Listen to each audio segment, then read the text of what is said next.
Ndugu zangu, nimeleta katika mti wetu kwa jina maarufu la Kiswahili ambacho kinachotambulika unaitwa msipo, lakini kwa sisi watu wa Tanga tunaita rufyambo, yani kufunga na kufungula.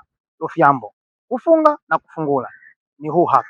Maana yake kufunga na kufungua. Huu mti umebarikiwa. Huu mti huwa kila popote utakapoota lazima ujifunge. Ndio maana sisi kule Tanga tunaita rufyambo, kufunga na kufungula, yani kufunga na kufungua.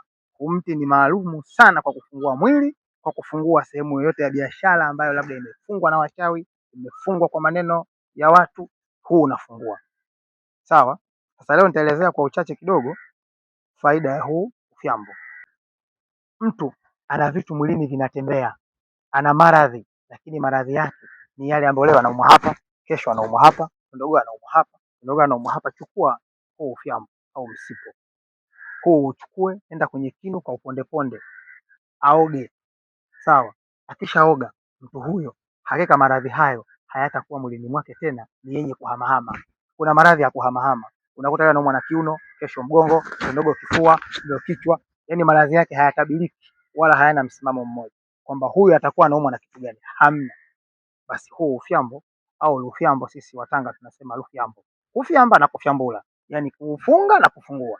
Unauagiza huu rufyambo ukafungue maradhi haya yasiwe yenye kuhamahama na yenye kutoka.